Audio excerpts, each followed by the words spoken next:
It's Saturday night, The kids are in bed. which means we did it. We survived another week. So let's talk about it.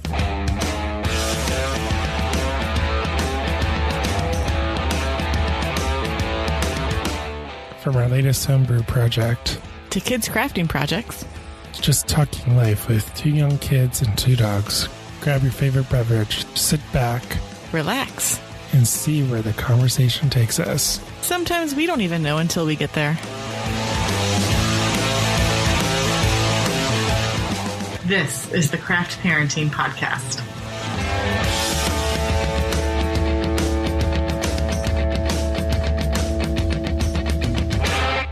Hey everyone, welcome back to this week's episode of the Craft Parenting Podcast. Thank you so much for being here. Another week has flown by and it is once again Saturday and time to record another episode. My name is Joe Ludwig and with me is my lovely wife and co-host Caroline. How's it going, Caroline? Pretty good. I could use a nap, but the kids slept really good last night, so I should probably be more rested than I am. Didn't you take a nap kind of today? No, I laid on the couch with Elliot. I tried really hard to not fall asleep and succeeded in not falling asleep. I probably should have just slept. Co-sleeping is not recommended, but is very nice for your mental health. And baby likes it too. Yeah, no co-sleeping. Well, we have another great show planned out for you this week, and we are going to talk about the many adventures that we've had. Plus, this coming Sunday is Mother's Day in the U.S. We finally figured out our podcast schedule. Yay! Episodes will air in a not timely manner, but like They're going to be relevant. the relevant manner. That's what I'm looking for. So we're going to talk about Mother's Day and the history behind the holiday. And we're going to also talk about some cool ideas that you can possibly do for your mother or wife. Yarn store, yarn store, yarn store. Subliminal messaging. Michael's gift card, yarn store gift card, coffee shop gifts card. So let's get started.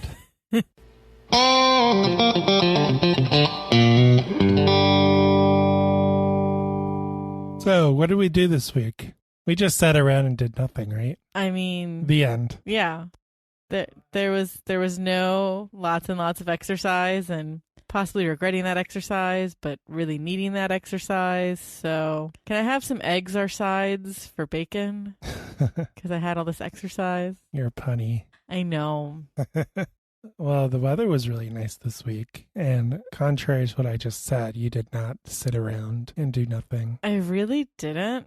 So when we discovered that we could take Lily and the dogs, if we had friends, on a hike on Saturday, our friends were like, hey, we should do this more often. What are you guys doing Monday evening? And unfortunately, you weren't able to get off work in enough time. So Monday, it was Stephen, Hillary, Teller, and then myself, Lily, and Elliot. So Stephen could corral the Teller, and Hillary could corral the toddler. And Lily walked 95% of the trail all by herself. The only time we picked her up was when we couldn't distract her into going further down the trail. She was kind of fixated on one spot. So we're like, here, we're going to reset your little brain and move you a few feet down the trail, and then you can keep going. So Teller was in a mood, and every time he took a bathroom break was kicking up dirt in his little I'm the manly man strut. And so Lily started stomping on grass along the edge of the trail every so often. We think that was her trying to mimic him.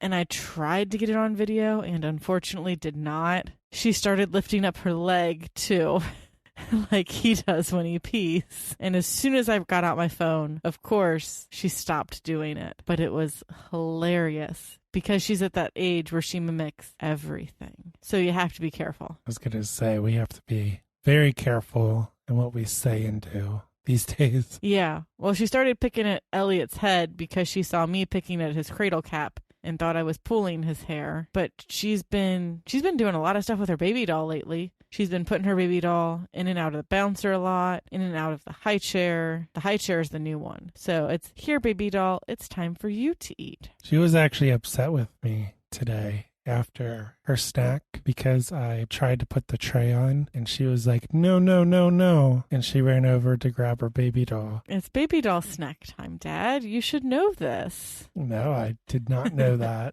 Did not know that. So now I know. Yeah. So on Monday, Lily went creek stomping, and she did a really good job until the last 2 seconds in the creek when she decided to sit down. I was about to carry her out of the creek, and I was like, sweet, all I have to do is change her shoes. No, she had to get a whole outfit change, as another family was approaching us to go creek stomping. But then on Tuesday, she got to go creek stomping again. We picked her up a lot more for the hike on Tuesday. It was getting late. We all needed dinner. So that was it was a very impromptu hike as well. Because I just put the meat on the stove so we could make lasagna. And Hillary was like, hey, one of my clients just canceled. So do you guys want to go on a hike? That's what happened. So I fortunately managed to finish cooking the meat before we were all ready to leave anyway. But we then didn't have lasagna for dinner. But we did it the next day, so it was fine. No, we had Chandler's, which is a local hamburger place. Which is very yummy. Yes, but it's out of the way. It takes about 20 minutes to get there. Yeah, so it was 20 minutes back. We did a bit of a loop-de-loop to get dinner on our way back from the hike. But because we were on a semi-time crunch before the toddler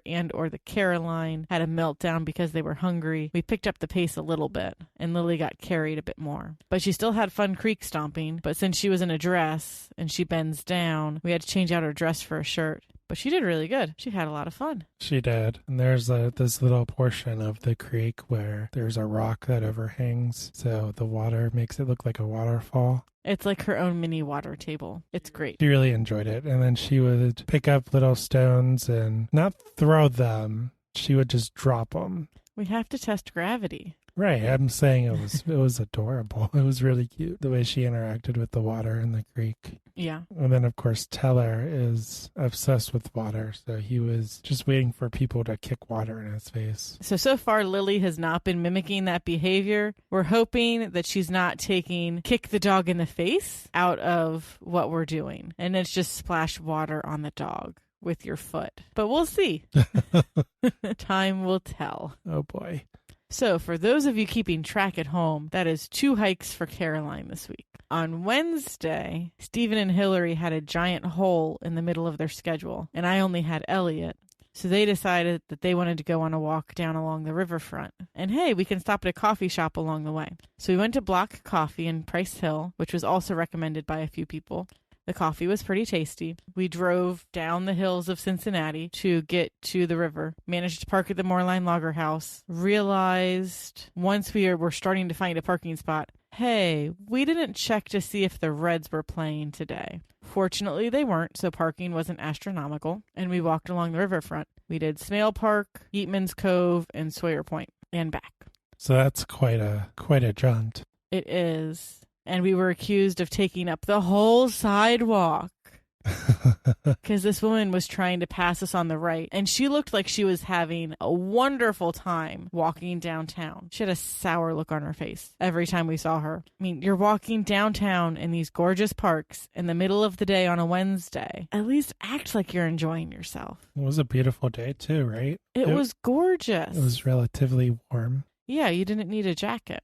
And so she's trying to pass on the right between Hillary, the dogs, and like the very sliver of the sidewalk that they're not actually using. When to the left of me, there's all of this open sidewalk space. And we just look over and all of a sudden there's a person there. And we're like, oh, hey, where did you come from? And Hillary moves out of the way so she can go. But we're like, was she just kind of expecting to run over the dogs? We have no idea what her plan was for getting past us. So she got 20 feet or so ahead of us.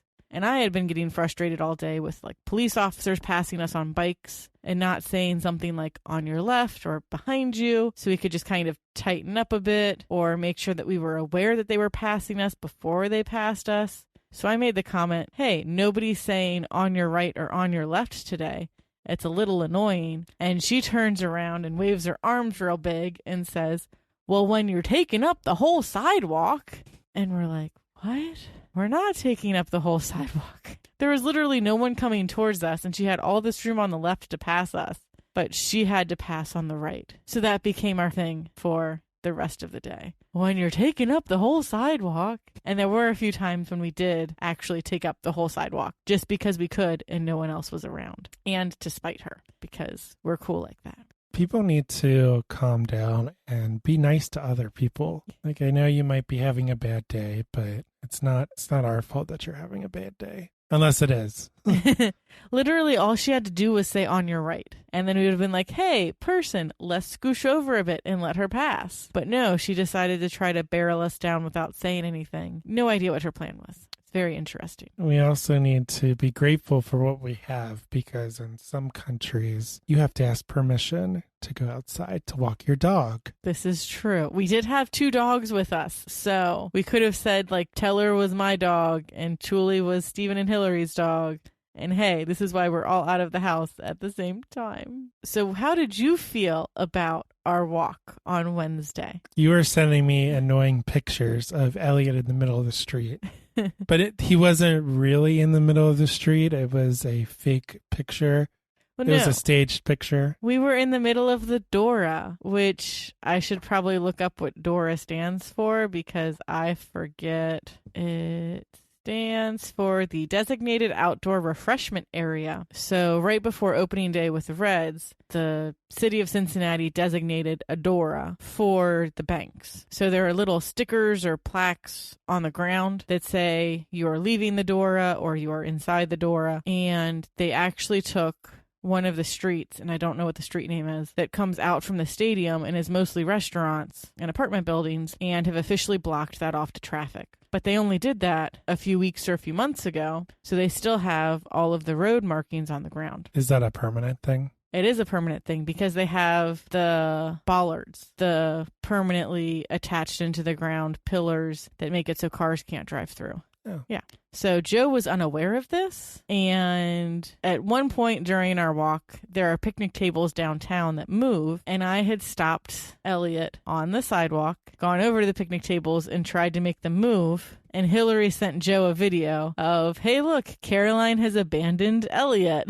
And like, here's Elliot way over here, and here's Caroline way over there. We were closer than it looked in the video, but I was not right next to the child. So that made Joe a little worried. And then we get to the Dora and we joke, hey, we should send Joe a video of Elliot in the middle of the street and just be like, yo, what is this baby doing in the middle of the street? All these cars and stuff are going to get him. While I was pretty close to Elliot, but just out of camera frame. And so I get home. Well, so before we left the Dora, I sent a Snapchat of me going around in a circle showing how there are no cars here. I'm in the middle of the road. Hey, look, this is the new Dora. We should come down here more often. But Joe was working, so he didn't see that snap. He only saw the snap of Elliot in the middle of the street. So I get home and Joe's like, why was my son in the middle of the road? Like he's going to get run over by a car. What are you doing? Thought you were doing it for the lulz. And then I had to explain, yes, it's a road, but it's no longer a road. We were just doing it for the lulz. So I did not laugh. I'm aware. We did, though. Yeah. So after we got some lunch in the Dora, we went home, and then Stephen and Hillary had to go back to work. I had to get ready to pick up Lily. You had to get ready to make a lasagna. And that was some tasty lasagna. It was. Though lasagna always tends to take a long time. Yeah. At least 45 minutes in the oven, 30 minutes. We use the nicer noodles now, so it doesn't take as long. But it's a process. But it's so good. Nom nom nom. So, for those of you keeping track at home, that's walk number 3 for Caroline for the week. 3. I was on one of those so far. 1 walk for Joe, 3 walks for Caroline. Joe is actually working. Joe has a big boy job. Unlike some people on maternity leave. I mean, the government says that I can do it and still keep my job, so I'm going to do it. So you signed us up for a crazy wellness challenge thing. Do you want to explain what it is and why we're doing it? It benefits the Sesame Street Foundation. So it's totally fine and totally cool, and we can totally do this. So for a while, I had been seeing these ads for virtual running clubs, Walk to Sesame Street Challenge, which is a 100-mile event, or a 500-mile event that you have the whole year to complete. So it's not like a designated, you have to be here at this time to run this distance. It's a at your own pace, self-tracked, do this distance. And for every milestone that you hit, you get a different Sesame Street character pin. So like Elmo's 15 miles, I think, and Abby's like 30 miles. The count is 50. Cookie Monster is 100. And they have a 100-mile version and a 500-mile version. And the characters are different because they correspond with that mileage, not with that mark, like your percentage mark of finishing the race. Well, event. So I asked Joe, was it an ask or was it more of a tell? I think it was more of a tell. I told Joe, hey, I'm going to sign up for this. Do you want me to sign you up for it as well? It was also a tell. Yeah. So it's for Lily because it's Sesame Street. So we both get t-shirts, and Joe's going to do the 100-mile event, and I'm going to do the 500-mile event. So a lot of these walks are going to be in my future of like, hey, I need to get X amount of miles today so I can be closer to actually finishing this. So that's going to be fun. I do really need the exercise, though. So I think we both do. We do. We've gotten a little sedentary. Well, when you're locked up for 15 days. Yeah. To slow the spread. I mean, it's been a little longer than that. Early days of the pandemic, we were really good about walking around our neighborhood. And then I think I went back to work and it all went out the window. Yeah, it's the way these things go. Yeah. So what happened on Thursday? So Thursday, we were going to go to Mitchell Memorial with Stephen and Hillary as the whole family. But then Lily was acting a hot mess and you were bombarded with work. So you weren't going to be able to get off work before 5. And so Stephen and Hillary said, hey, what if we walked Bender Mountain Trail? Or we could do like Mount Airy instead. But they only suggested Mount Airy after I was already in the van. So I was like, okay, you need to tell me where I'm going. And they say Bender Mountain. And I'm like, okay, this is a fantastic idea. It was a terrible idea. I mean, obviously I survived and Elliot survived. So it all worked out in the end. But as of right now, we only know one way to get onto the trail at Bender Mountain, and that is by crossing over a stream that is very rocky. So I have a 2-month-old in my front pack who I'm guessing weighs 15 plus pounds at this point. He's a big baby. He has his rolls have rolls. He's a big boy. I have a walking pole to help support me, but that doesn't really do any good when you're walking across a stream. This is doing wonders for my anxiety. I did wonders for Hillary's too. Awesome. So I couldn't exactly see where my feet were when I was putting them down places because there was an Elliot there, but we made it across the stream. We had a nice little hike of like going next to the stream. And then while Cincinnati does not have any actual mountains, Bender Mountain is pretty close to a miniature mountain because at some point the trail goes straight up. There are quite a few switchbacks, so you're not going straight up, but it is a lot of elevation gain in a short period of time, and I am very out of shape. Oh, quit turning a molehill into a mountain. Hey, you've walked this one before. You know it's not fun. No, it's really fun when it's muddy. Yes, and the only reason why I agreed to do Bender Mountain was because it hadn't rained in a few days, so I knew the trail would be mostly dry. If the trail was any kind of muddy, it was going to be a, hey, I'm heading back to the van. It was nice hanging out with you guys. I'll see you later. Was it muddy? It was not muddy. It was very dry. All right, that's good. But it has beautiful views and beautiful wildflowers. So we got to see the Ohio River and a barge that didn't seem like it was going anywhere. It was very weird. And we saw a few other people. I asked this couple that looked like they were in college if they wanted an extra 15 pounds of weight. And they were like, what? And they're like, oh, baby, he's cute. Bye. That was pretty funny. They literally just said bye. Basically. Like, we're going to keep going. This is awkward. Well, also on this past week, Lily taught Eli how to play with toys, and she's interacting with him a lot more too. She is. She's giving him lots of hugs and kisses, and they're not as violent as they used to be. So that's good. Like, it's less like forced squeezes and more like, I'm just going to rest my head on you versus slam my head on you. So Elliot was being a little fussy, so I had him sitting up in my hands because he can't do that on his own yet. And Lily brought toys over, and was like, here, this is how you do this. And was showing him how to use some of her toys. It was pretty cute. I saw the videos. They were adorable. Yeah. And now he's officially 2 months old. So that's a big milestone because he's turned into an old baby now. That's not really true though, but he's getting big.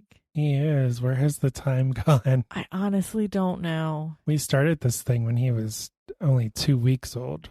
Yeah. So that's like a lot of weeks ago. Math is hard. What episode number are we on? This is episode 8. Okay. So that was like 7 weeks ago. Not quite, because we held episodes for 2 weeks. So it was more like 10 weeks ago. Okay. Yeah. So 7 weeks ago as of this recording. More like 9 or 10 weeks ago when you're actually, well, when this dropped. But again, time is a construct in podcast land. You could be listening to this the day this drops. You could be listening to this 2 years from now. I don't know. Well, he has really nice head control now, and he's been sleeping super well lately. Yeah, both the kids, 12 hours straight last night. Ridiculous. I love it. And I love our children.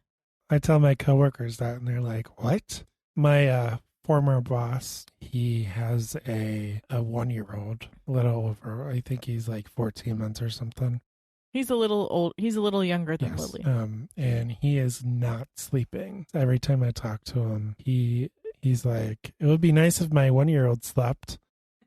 I'm like, oh boy, sorry. Let me not tell you about my 8-week-old. But our kids, like Lily was always a good sleeper too.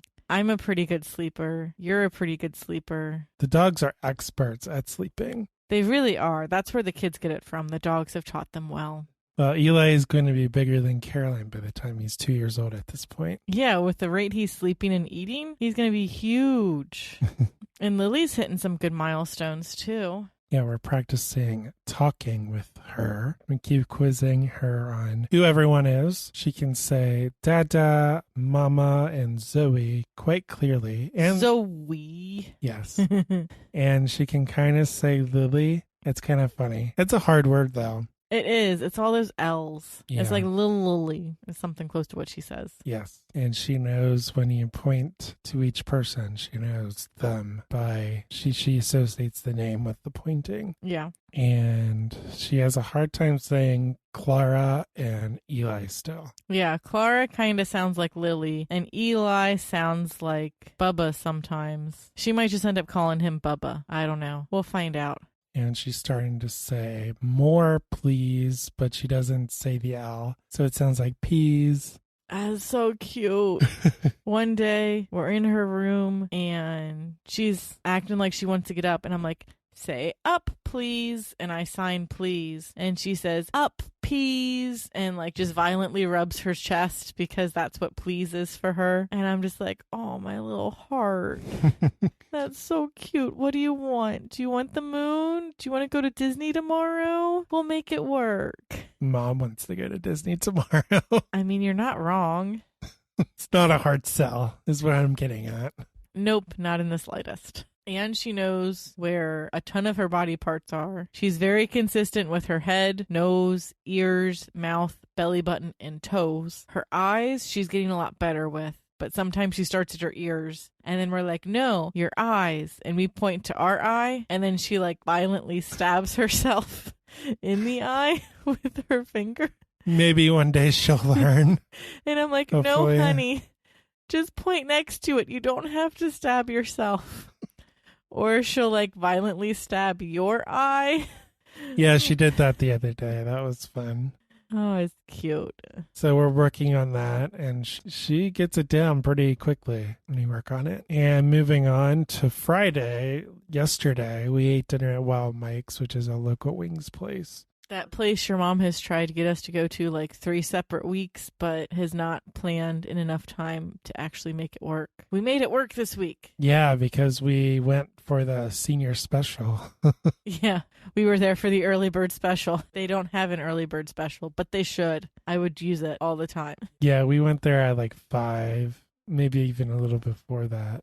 Our goal was to get there a little before 5. Trying to get 2 small kids out the door meant we got there a little after 5. We only have one kid. Oh, yeah, we did only have one kid. We only had Elliot. Yeah, but Wild Mike's is a local wing spot. It's up the street. It's not very far away, and it's very small. It's a little place. Yeah, and they have very little parking. They have very few tables, and with COVID, they have even less. Yeah, they're down to, I think, 50% capacity or something. Like I think most restaurants are, but they didn't even have that much room before that. So. And we had a large group. We had like 7 or 8 people. Depends on if you count relay or not. But our concern was if we went there at like 7, they weren't going to be able to seat us. No, because we left about 6:30 and we would have been waiting a long while to try to get a table. Yeah, so for the last 3 weeks, my mom was like, at 6:30, let's go to Wild Mike's. Let's go to Wild Mike's. And we tried last week, and the line was out the door, just like it was yesterday when we left. Yeah, so I'm glad that they are doing well, but I'm sure they're still hurting in sales because they're at 50% capacity. Hey, we've been trying to keep them going with takeout orders. Yeah, hopefully they are making it up with their takeout orders. I was gonna say because their food's delicious. Yeah, he does a ton of different sauces, and they're all delicious. Yeah, any flavor that you want. They have a spice. They can do any kind of spice level, and then they have multiple flavors and stuff. So they have a spice level called Stupid Hot, and I've never tried it, but the rumor is you have to sign a waiver to taste it. Unlike most wing places where you have to go with like their Buffalo, which is a medium, or their like Carolina Gold, which is slightly less spicy than a medium. Here, you choose your sauce, and then you choose your spice level. So you can get any of the sauces in any spice level, which is really nice because you're not just pigeonholed into, well, this is what spice level I want, so this is what sauce I'm going to end up getting. Or, I really want this sauce that you have, but it's a super high heat, and I can't handle that, so I have to choose like my 3rd or 4th draft pick for sauce topping. And also, they have a really good craft beer list. They do. They have so many yummy cans. We both got a Taft's beer, and then I got a Truly. I was going to get a White Claw because there ain't no laws when you're drinking claws. I roll. But they had a strawberry lemonade Truly, and I was like, yes, I would like that more than black cherry. And Truly is the Sam Adams one, right? Yes, and Truly is what's keeping Sam Adams afloat right now, if you believe the rumors. I guess technically it's Boston Beer Company. Yes, Boston Beer Company. They're making a lot of Truly, and it keeps flying off the shelves. But it's so yummy. And I have a case of it downstairs for vacation, if not sooner. But we also supported another local business, which is Zip Dip. And Lily got her first kitty cone all to herself. And that kitty cone was huge. I was surprised. It was pretty big. She did not eat all of it. No. I had him throw it in a dish so you could scoop it to her with a spoon. And then when the cone got small enough, you handed her the cone, which went well for a while. Yeah, I knew it wasn't going to last, unfortunately. So we're eating at the picnic tables that are in a mulch-covered area, and Lily decides she's going to fling her arm and drop the cone, and of course, it lands ice cream side down. So I pick it up, and I'm like, okay, this goes away now. And like right before that, your mom texted, don't forget to get her sprinkles on her ice cream cone. And I said, she did get sprinkles, mulch sprinkles. There was a lot of mulch on it, unfortunately. Yeah, poor kiddo. She was actually upset. Yeah, she probably had had enough ice cream by that point anyway, though. Yeah, she did. She got some of my shake. That was her consolation prize. Yes. And then moving on to Saturday, which is today, we woke up and we had a yummy breakfast at First Watch. Yeah, this is probably the latest that we have shown up to First Watch when we've gone there since the pandemic, because they're always busy. We always try to get there before 10. Yeah, before 9 if we can, but that usually doesn't happen. Close to 9 as possible. But we didn't get there until about 10 today. And if I wouldn't have checked in as we were leaving the driveway. Actually, no, I checked in before we had even started getting shoes on. We would have been waiting a while. Yeah, it's a process leaving the house these days. We have to find the shoes. We have to put the shoes on the child. Jackets, our shoes. diaper changes. Yeah, diaper changes right before we leave. make sure we have masks. Do we have the keys? Do we have a wallet? Crap, where did I put the masks? Our phones. Yeah, it's a process. But we like to walk the walking path that's behind First Watch, if we can, after brunch, so we can walk off all of those yummy calories. Unfortunately, though, you checked the weather, and the Weather Channel said it was going to rain. Yeah, and I actually listened to the Weather Channel this time, unlike last Saturday. And when we walked to the car, we felt a few raindrops. So it was probably the right call, even though it didn't rain a whole lot. Yeah, it was kind of a weird day. It was cloudy and gloomy, and it was drizzling. It was drizzling for most of the day. It never really had a hard rain. No, and we kind of need one of those soon. Drown out all the cicadas. Drown them. Make them not come out. Though, actually, no, wait, don't rain. Don't get a hard rain. Because they said the rain will help warm up the ground sooner, so the cicadas come out sooner. Yeah, it's actually been cold recent, these last couple of days. So I mean, I want it to be warm when we're at the beach, but I also don't want the cicadas to come out. I'm a very conflicted person right now. Are there cicadas at the beach? At least not as much as there are here. I think they're more west than the beach. I hope so. I hope so too. We might have to be driving home through them in like Tennessee and Kentucky. That's going to be fun. We'll do a whole episode about the cicadas. Oh yes, I'm sure they'll be a topic of conversation for quite a few weeks. So instead we went to Home Depot so we could work on the yard before the kids' baptisms. I finally was able to find some more daylilies because like 4 years ago I bought some daylilies. Have not been able to find them at Home Depot since. Every time we go, they don't exist. We'll have them soon. It's too early in the season, but they had them, so I bought them. And then we always end up forgetting about them. Yeah, we never go back in June when they're like, we should have daylilies then. Because daylilies keep blooming all through the season. They make new ones, as opposed to some of the other perennials that I have that are one and done. So the daylilies stay nicer longer, which is why I like them. And I bought some other perennials for the garden. And you did a crazy thing, too. We're going to attempt to grow our own raspberries. I don't know how this is going to go. I do not have a green thumb, but I figured we should try. All you're going to do is attract deer to our yard. I'll put one of the deer-resistant plants next to them, so maybe that'll stave them off. Maybe. I doubt it. But the deer will be cute. Lily can be like a Disney princess. So maybe we'll have pictures of my garden at some point if I can make it look all nice and pretty. That's my goal for this week. Be a little more hands-off with the children so Mom can get into the swing of having to take care of everybody when I'm not here and make the yard look nice.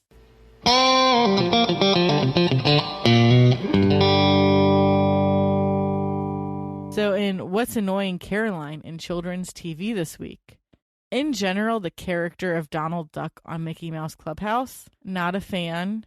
He's very whiny. He's always had a temper, though. He's always had a temper, but he's very selfish and gets his way in times when I think that he probably shouldn't. So one of the episodes that we watched this week involved everyone getting mail, but Donald did not get mail. So for the whole episode, he was very mopey and wondering whether or not a special delivery had come, because obviously he's going to get something in the mail. And so the whole episode, his friends are making a special delivery for him. So where they just got one thing each, now Donald gets like 10 things because each of his friends gets him something. And it does not It's not a good lesson for little kids. No, it's really not a good lesson for small children.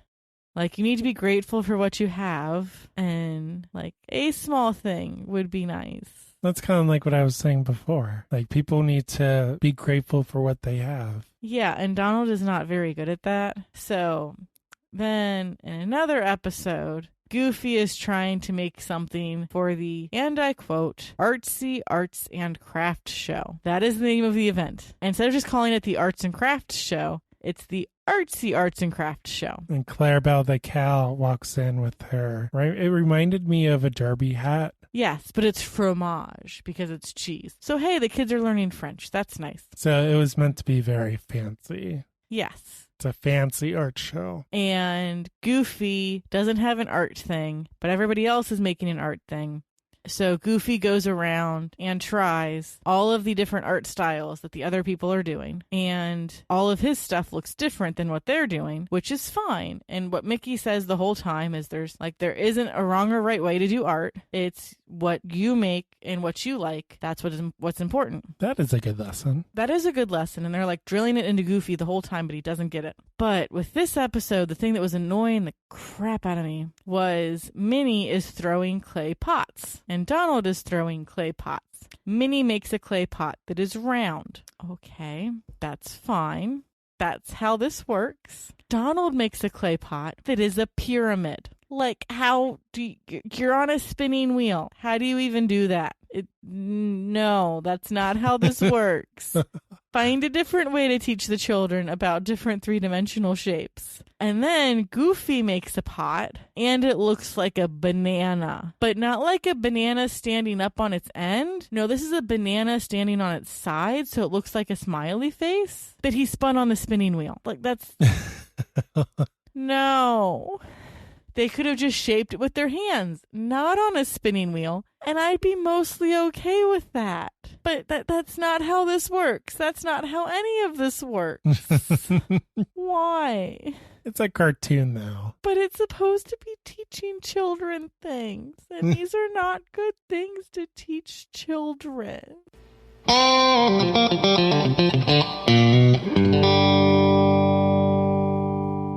So, I noticed you've got a drinky drink. Yes, I am drinking a drinky drink because it is Saturday and the kids are in bed and I am relaxing. I am drinking a little thing called Hold the Reins English Mild, and it is made by Brink Brewing. The best small brewery in Cincinnati. Yes, if you want to be technical about it, it's not technically made by them. It's a contract brew. So this is one of their cans that they're Yes. contract brewing out to actually meet demand that there is for their beer. Yes, and I am okay with that because it is delicious and it tastes exactly the same as the drinks that we get at the brewery. So this is a 4.6 ABV and it has 18 IBUs. And the description that we have for this, according to Brink, this award-winning beer took home a gold medal from the 2017 Great American Beer Festival. English Mild is the original session ale, while still full-flavored. Moderate sweetness, a bit nutty with a touch of caramel.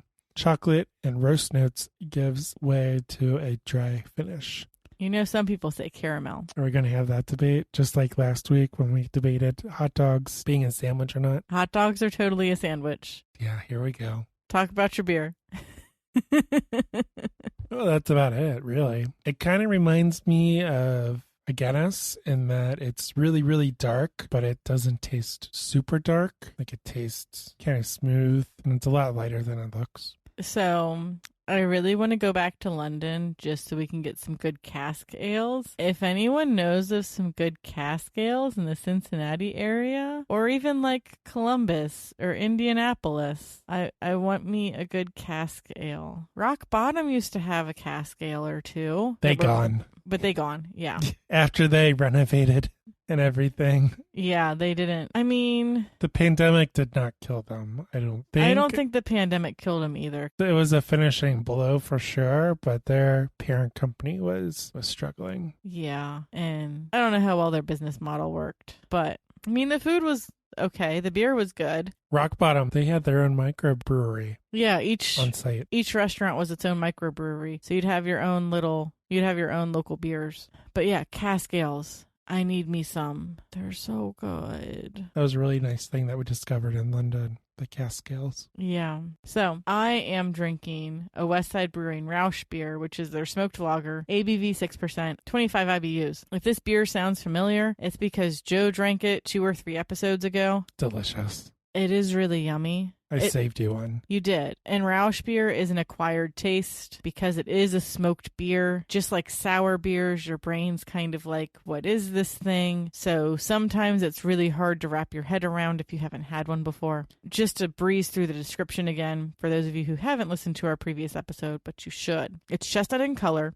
This lager leads with aromas of barbecue and campfire thanks to the use of barley smoked with beechwood. Underneath the smoke is a rich lager loaded with flavors of toasted bread and toffee sweetness. This beer is a great pairing with chili, seared meat, or anything coming off the grill. And you made chili again today, so I had this with our yummy chili. It was good. Yes, I had it with a different potted chili a few weeks ago, and it went really well. I actually poured a little into the chili. But not this time. No, not this time. We didn't open it until after the chili was done. Yeah. Cheers to the weekend, and Lord help us in the week ahead, because starting tomorrow, we are going to have to do it all over again. More crazy adventures are ahead, and we will make sure to share them with you each week right here on the Craft Parenting Podcast.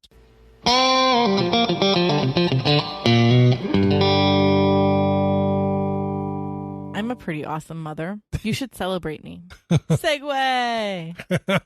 Humble. So humble. The most humble person you know. So in celebration of Mother's Day, which is May 9th, 2021, we are going to be talking all about Mother's Day and the history behind it and how crazy commercial it's gotten, and maybe some tips and tricks for all you husbands out there who are listening to this and are panicking because you don't have anything yet. So in 2020, the average consumer spent around $200 for their mother, which is crazy considering we were at the start of the pandemic and a lot of people got laid off or furloughed. And I don't think you spent that much money on me. Granted, I always tell you don't spend a bunch of money on me. So there's that. I think I got you a gift card. Oh, yeah. I think I got a bunch of White Oak Coffee gift cards. That was nice. In 2005, consumers spent approximately $11.5 billion on their mothers. And in 2015, consumers spent $21.2 billion, seeing a dramatic increase in spending over that 10-year period. In 2020, approximately $25 billion was spent collectively on mothers in the United States. These stats are from the Retail Federation and from the National Retail Federation and Money Task Force. So it's from multiple sources. Yes. Just to quickly breeze over this, the National Retail Federation does a survey every year for different holidays and they do estimates on what they expect customers will spend. At the time of this recording, we don't have that data for 2021. I'm wondering if it's because they go around malls and nobody was in malls because, one, that's not a thing that people do anymore, and two, pandemic. I don't know. They got it for 2020. They collected that data back in April, though. Might have been even as early as March. So I know at the latest, they collected the data in April. So I don't know how many places were truly shut down in April. Everyone was shut down mid-March, late March. That was late March. So breezing through this data from the National Retail Federation, for 2020, they expected more than 8 in 10 consumers to celebrate Mother's Day. 78% that they surveyed said that Mother's Day is important to them, given the current state of the pandemic. And that this was last year. Again, consumers were interested in spending a little more, according to this data, approximately $8 more, for an average of $205 per Mother's Day gift. Can I get $200 in gift cards to local coffee shops or craft stores? Well, or both? I'm wondering if that was the total spend. Well, so I have to spend money on you and my mom, and your mom. No, this is per mother. This is per mother. What happens is a lot of people can't necessarily cook, so they take mom out for a meal, and that can get pricey. And then you top that off with, here's some flowers, here's some chocolate, here's a new pair of slippers, or whatever it is that they decided to buy her for Mother's Day. And that can add up pretty quick. So if you're doing a meal out, you're going to spend a pretty penny, especially because it's going to be hard to find a restaurant to go to because every other guy under the sun has the same idea.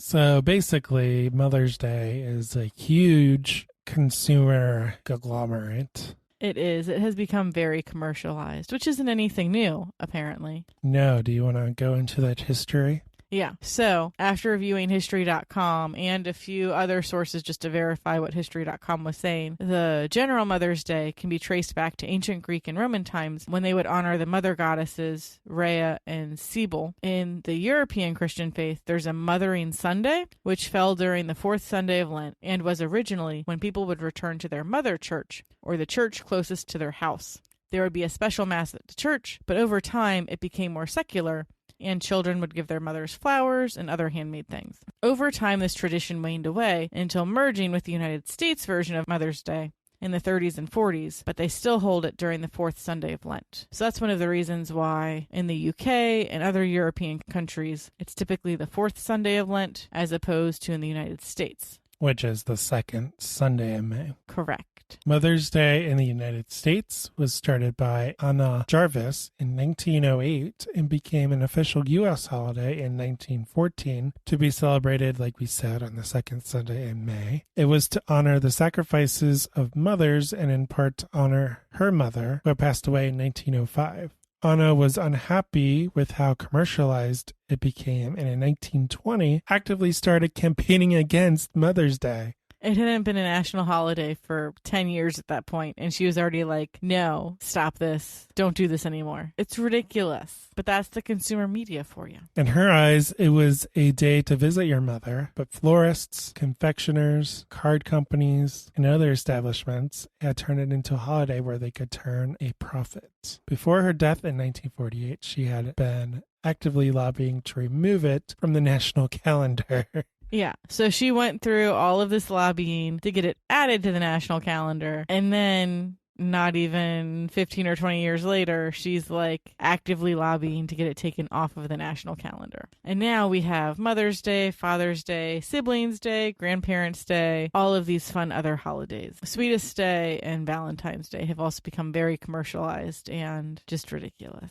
Sweetest Day is in October and Valentine's Day is in February. Yep, gotta pad those books. Pad the books, yeah. And then, of course, Halloween in October. Yeah, and I feel like Sweetest Day, now I'm sure maybe we can do something about it later, having done no research on it. I feel like when we were like in high school and middle school, Sweetest Day wasn't really a thing, and now it's this huge deal. I don't know that it's a huge deal, but my mom and dad celebrated it. Yeah, it's weird. I think they've always celebrated it. I don't know.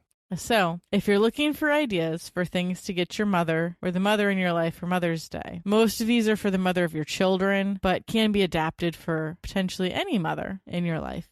So, anything with hand or footprints is nice, so we can remember how little they used to be, and then our ovaries can explode like 3 years later when we look at it and they're like, oh my goodness, their handprint was so tiny. They're so big now. Direct quote of me 3 years from now. All right. Handmade cards by the kids. They're cheap. They're easy. If the kids can't write yet, you just write Happy Mother's Day and then give them some crayons and some seasonal appropriate stickers and say, go to town. I want to be putting Eli to work. Yes, you should definitely do that. Breakfast in bed is always nice if you're not going to leave a huge mess in the kitchen for her to clean up when she gets downstairs from eating said breakfast in bed.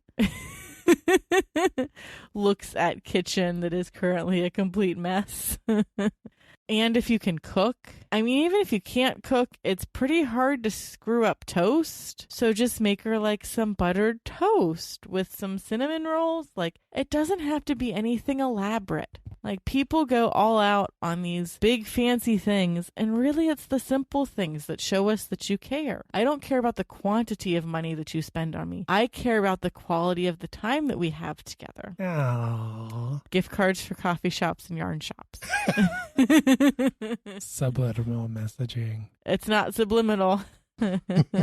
You can send mom on a trip out of the house by herself. Where does she like to go? Maybe you send her to go on a nice little walk on her own. She can go to the store, like not like going to the grocery store to get groceries for the house, but like, here, honey, go walk around Target for an hour without any children or a husband. Or supervision. Supervision is overrated and not needed.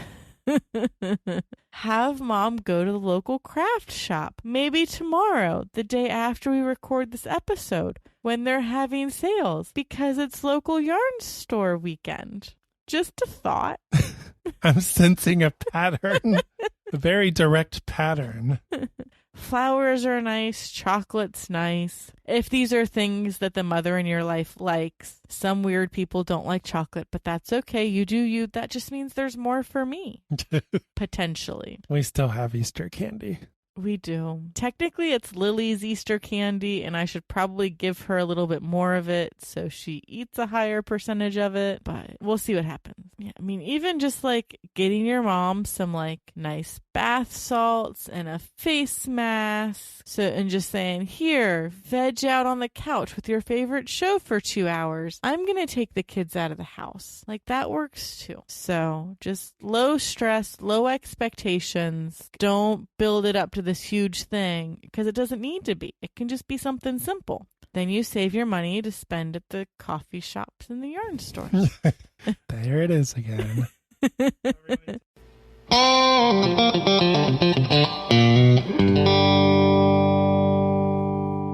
So that has been a brief history on Mother's Day and giving you some ideas on what to do for the mother in your life. We have some listener feedback this week. We do. It's from Judy in Montfort Heights. And she says, please post more photos of the kids. I need more photos of the kids. Photos, photos, photos. Now, now, now. Oh, it's really hard to write this stuff when it's 11:30 at night and your brain died like 2 hours ago. Do you have a response for Judy? I just posted a ton of photos of the kids today, not on our page, but I do have some photos lined up for our page, and the kids are looking pretty adorable in them. They are. So you too can send us your feedback about the show. You can send us your comments, any questions that you might have, any ideas, recipes, complaints. Gift cards to local coffee shops or craft stores. There we go again. Bringing it back around. So we can get your feedback a few different ways. craftparentingpodcast@gmail.com, through our Facebook page, Craft Parenting Podcast, or through our new P.O. Box. The address is P.O. Box 112294, Cincinnati, Ohio 45211. And you can say Caroline, Joe, or Craft Parenting Podcast, and we should get that. I mean, like smoke signals or carrier pigeons could also be an option. It's just a matter of whether our messaging service is taking those at this time. Well, that does it for this week's show. Thanks so much for listening. If you haven't already done so, make sure you subscribe to the show. We are listed on Apple Podcasts, Google Podcasts, Spotify, Stitcher, and just about every podcast app out there. If you like what you hear, please leave us a rating and review on Apple Podcasts or your podcatcher of choice. Make sure to share the show with your friends, family, your neighbor down the street, that kid that's at your kid's daycare. I don't know. Share it with everyone. It really helps our show grow. You can follow us on our Facebook page at Craft Parenting Podcast to get updates on when episodes have dropped, see pictures of our adorable kids, and leave reviews. And yes, Judy, there will be more photos of the kids. Yes, so just go to our Facebook page, click the like button, and it'll show up in your newsfeed. Adorable photos of our cute kids. And coming soon, we are working on a website. We are. I'm going to be a blogger, or I am a blogger because I have written blog posts. I'm a blogger. And so we're working on a website, and it's not ready yet, but we'll let you guys know when it is ready. And you guys should go there because it looks pretty awesome. From what I've seen, it's pretty awesome. And with that, I'm Joe. And I'm Caroline. See you next time on the Craft Parenting Podcast.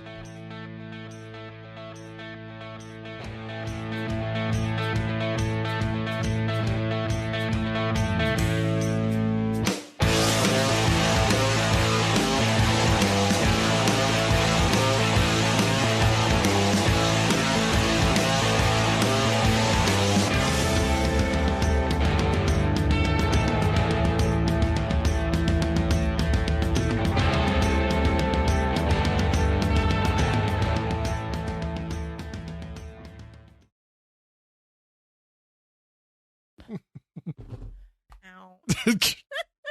And there goes the headset. We are having technical difficulties. Can I do I'm going to buy a tone that's just a beep. We are currently experiencing technical difficulties. I actually kind of hit my head. Maybe I can play the banana phone during this. Ring, ring, ring, ring, ring, ring, ring, ring, banana phone. $21.2 billion was spent seeing, 2016? No. In 2015, $11.5 billion was spent on All Mothers. Oh, this is supposed to be 2005. We are editing our Google Doc in real time. That's how this works. This is why you use a Google Doc. You can do this. Outro music. Insert here.